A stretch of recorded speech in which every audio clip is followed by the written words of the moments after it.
All right, everyone, here we are with ticker symbol WWR, Westwater Resources Inc. And before we jump into this chart, I want to say welcome to all my first-time viewers and investors. Welcome to my channel, Invest for Tomorrow. To all my subscribers, welcome back, and let's jump into this chart. So I had seen some comments yesterday about talking about, I had stated that there was a great bullish run, great work for the bulls, but I was not backing it up by any news. And something I do want to state to any first-time viewer or investor coming across my channel, or a subscriber that is new and hasn't seen my videos since the beginning. And I want to shout out to all my subscribers from when I started all the way up till today. Every single one of you that have subscribed, thank you guys so much for your support. And I continue to hope to relay helpful and informative information to you all, and it continues to be worthwhile and helpful to you all in your investment decisions. But back to speaking to all the first-time viewers and investors and new subscribers that are unaware of what this channel is. Well, what I do is I analyze charts and I try to quiet down the noise, because news is great. And back in the day, news, you could only obtain it through newspapers, and it was like the weekly newspaper, or you would have to kind of run to a computer that you didn't even have access to because cell phones didn't exist at the tip of your fingers, right? So you would have to go to a public library or public location, try to find as much news as you can.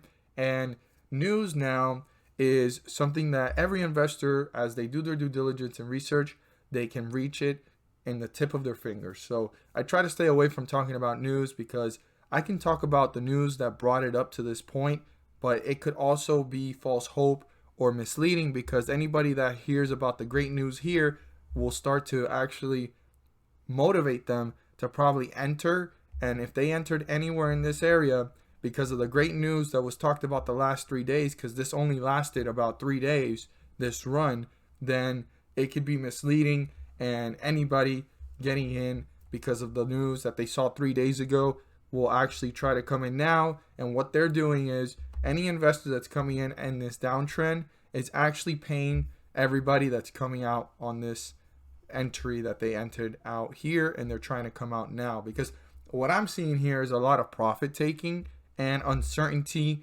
or fear, because they don't even know where this company is heading. What is it about? Why did it even run? They just know that they probably bought in at $4.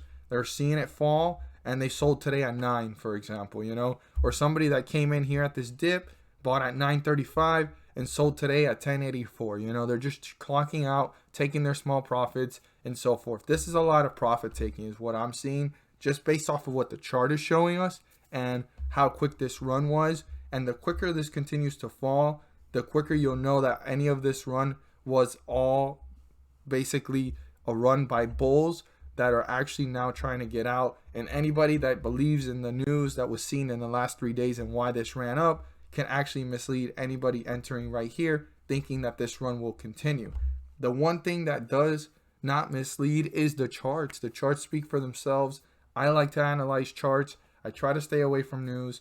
I only mention it when necessary. Let's say that this run went on, for 2 weeks, slowly rising up. It leveled off and it continued. And then, we can actually zoom out, look at the chart and say, okay, well, we started here and it ran up to here. But I mean, jumping from $1.40 in the last 2 weeks, jumping to here and already on its way down. I mean, there is no real strong news behind it that's probably really making this seem like an innovative company or something like that. So that's why I try to stay away from news.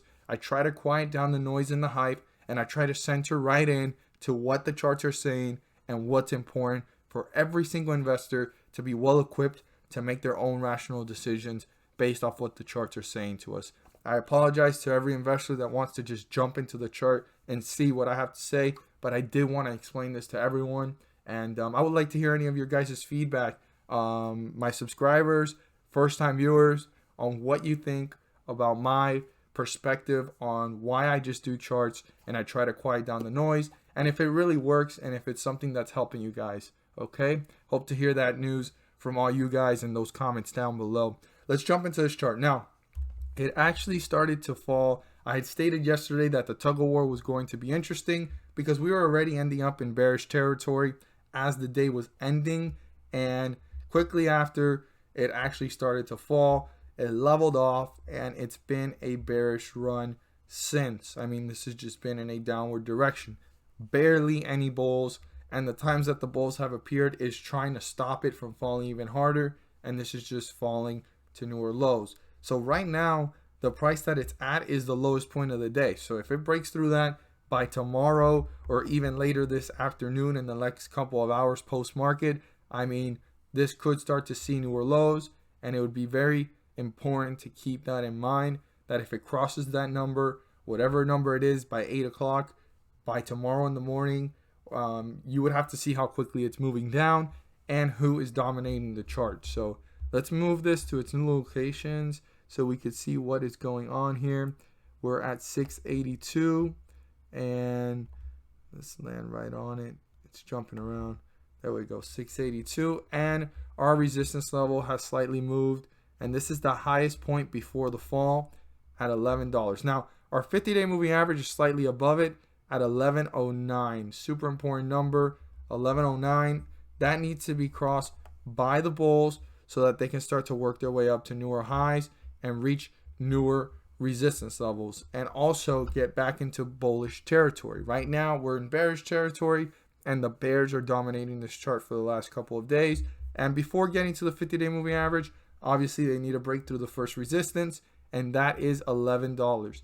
Once the bulls cross that, it does not confirm that they've gained control. It just gives us a sense of direction of where this is going, and by doing so, they're getting closer to the 50-day moving average to get back into bullish territory. So super important to keep that in mind, that this needs to be crossed first, turn into a support so that the bulls can work their way up and reach newer highs and break through the 50-day moving average and pull themselves as far as possible in an upward direction from it to confirm they're in bullish territory. On the other hand, we have what the bears want. They're already dominating this, and if they cross this, they're just going to hit newer lows and newer support levels. Now, if the bulls decide to reappear anywhere down here and bring this one back up, that's a good sign that they can build a momentum to start to work their way up. But again, they need to break through 1109 to turn that into a support to break through into bullish territory. Now, if the bears break through 682, I want to emphasize, pay very close attention to how quickly it's hitting newer lows and how quickly is it behaving to hit a sideways direction and hopefully the bulls reappear, or how quickly it's moving to hit new support levels. As always, if you found this video helpful and informative, please do so and subscribe.